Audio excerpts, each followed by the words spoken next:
Hello everyone, আসসালামু আলাইকুম। কেমন আছেন আপনারা? আশা করি ভালোই আছেন। আজকে এমন একজনের ইন্টারভিউ নেব যার কথা না বললেই না। তিনি একজন কুখ্যাত বিখ্যাত ছাপরি টিকটকার, কিন্তু নিজেকে দাবি করে একটা ইউটিউবার। মানুষটাকে মজা করে বলে ব্র্যান্ড, সেই খুশিতে নাচতে নাচতে খুলে ফেলে তার ব্র্যান্ড। তার নাম বললে কুত্তা থেকে শুরু করে মানুষ পর্যন্ত চিনতে পারে।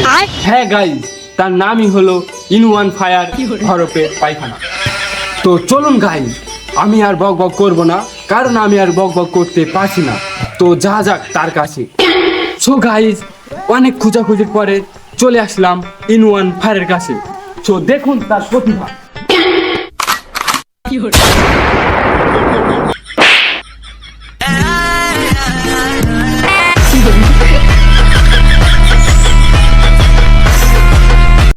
তো আপনারা দেখতেই পাইলেন, ইনওয়ান ফায়ার সে আসলে একটা ছাপরি টিকটকার। এই কি করলেন আপনি? কে আপনি?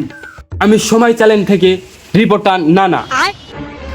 আরে সময় চ্যানেলের রিপোর্টার নানা, আরে আসেন আসেন বসেন। এই মারুফ, নানার জন্য চেয়ার নেই তো। আপনিই তো লোকের বাসায় থাকেন, আপনি আবার চেয়ার কোথায় খাবেন? আরে আমরা যে মাটির মানুষ, আমরা মারতে বলবো, বসেন তো মারতে বলবো। আচ্ছা ইনওয়ান ফায়ার হরপে পায়খানা, এত সুন্দর নামের রহস্য কি? কে দিয়েছে এই নাম আপনার? না না, তুমি প্রথমে আমার নামের রহস্য জানতে চাইছো? তাহলে শোনো, আজ থেকে 15 সেকেন্ড আগের কথা। একদিন এমন ধরে বৃষ্টি পড়ছে, কিন্তু পানি পড়ছে না। সেই দিন আমি আর আমার আব্বু বাদাম খাইছিলাম। তারপর আমি এমন ধরে একটা পাত মারি, আমার আম্মু এসে বলে, এই ফায়ার কে মারলো রে? বললাম আমি। বললো তাড়াতাড়ি পায়খানায় যা। সেই হতে আমার নাম হয়ে যায় ইনওয়ান ফায়ার হরপে পায়খানা। বাহ, আপনার নামের পেছনে তো বিশাল রহস্য। আচ্ছা ইনওয়ান ফায়ার হরপে পায়খানা, আপনি কিভাবে ভিডিও করেন তাই মানুষেরা এত পছন্দ করে?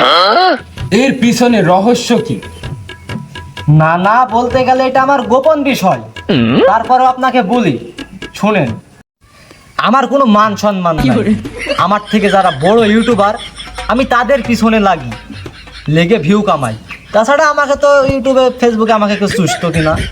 এই যারা বড় বড় ইউটিউবার টিকটকার, ওদের পিছনে লেগেই আমার ভিউ।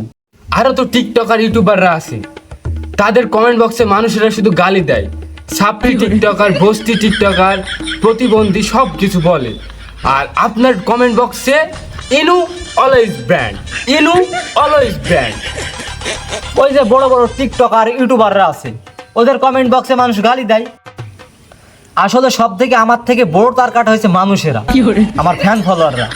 না হলে ওরা বড় বড় ইউটিউবার টিকটকাররা কিন্তু নিজের কন্টেন্ট দিয়ে ভাইরাল হয়, আর আমার তো তার কাটা, আমি কন্টেন্ট কোথায় থেকে দেব? তাই আমি ওদের পেছে লেগে ভিউ কামাই, আর মানুষেরা ওদের থেকে আমাকেই ব্র্যান্ড বলে। তাহলে ভাবেন, আমি তার কাটা না মানুষেরা তার কাটা? হ্যাঁ, আপনার কথা অনুযায়ী তো তাই তো দাঁড়ায়। মানুষে আপনাকে ব্র্যান্ড বলে, তাই আপনি নিজেকে ব্র্যান্ড দাবি করেন। আচ্ছা, কয়দিন আগে আপনার ভিডিওতে দেখলাম কাপল ব্লগারদের মানে সবাইকে আপনি রোস্ট করেছেন। তো কিসের জন্য রোস্ট করলেন, এবং তারা কি আপনার কোনো ক্ষতি করেছে তাই রোস্ট করলেন? এখন ওদের রোস্ট করার পিছনে রহস্য হচ্ছে কি, যে ওদের বউ আছে, আমাদের তো আর বউ নাই। এখন আমাদের তো জলে নাকি, আমাদের তো জলে। এখন তাছাড়া ওরা অনেক বড় টিকটকার, ওদের লেভেলে কিন্তু আমিও ইনু নাই। এখন ওদের পিছনে লেগেই আমার ভিউ কামাতে হয়। আর তাছাড়া ওদের বউ আছে দেখে ভিডিও করছে, জ্বলবে তো সবাই নাকি। আর আমার তো জীবনে বিয়ে হবে না, কারণ আমি নির্লজ্জ তার কাটা বেহায়া, আমার জীবনে বিয়ে হবে না। এখন ওদেরকে পেছনে লেগে আমি একটু উপরে উঠতে পারলে হয়, এটাই আমার জানার রহস্য, তাছাড়া আর কিছু না। আচ্ছা, আপনার একটা যে বাইক আছে R15 ভার্সন M, এটা কোথায় থেকে পেয়েছেন? কেন আপনি জানেন না? চুরি করে। চুরি করে মানে? না না, আপনি হয়তো জানেন না যে টিকটকারদের কাছে শুধু বাইক না, আইফোন, ঘড়ি, মানে যত কিছুই থাকে সবই থাকে চুরি করা।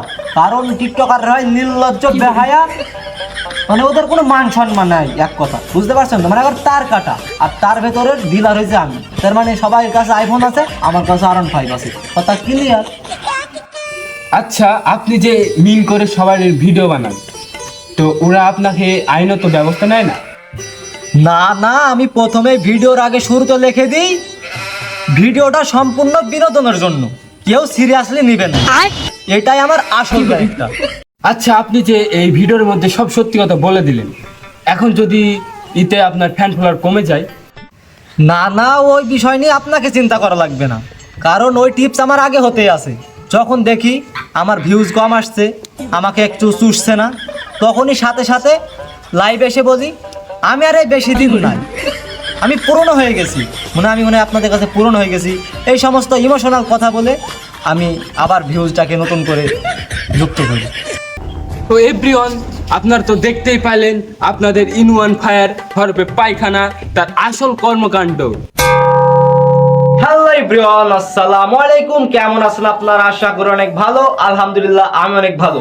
সো গাইস, ভিডিওটা দেখলেনই, জানি না ভিডিওটা কেমন হয়েছে, বাট যদি ভালো লাগে একটা লাইক, একটা কমেন্ট এবং শেয়ার করে আমার ইউটিউব চ্যানেলটিকে সাবস্ক্রাইব করে পাশে থাকার বেল আইকনটি বাজিয়ে রাখুন, যাতে করে আমার নেক্সট ভিডিও সবার আগে আপনার কাছে পৌঁছায়। আর গাইস, 7 দিনের ভিতরে যদি 2000 লাইক, 1000 কমেন্ট এবং 500টা সাবস্ক্রাইব কমপ্লিট করে দিতে পারেন, তাহলে সামনে নিয়ে আসবো অনেক ধামাকা একটা ফানি ভিডিও। অনেক ফানি হবে, অনেক মজা পাবেন, বিনোদন পাবেন। সো সবাই ফটাফট লাইক, কমেন্ট, শেয়ার করে আমার পাশে থাকুন। সবাই ভালো থাকুন, সুস্থ থাকুন। দেখা হবে নেক্সট ভিডিওতে। আল্লাহ হাফেজ।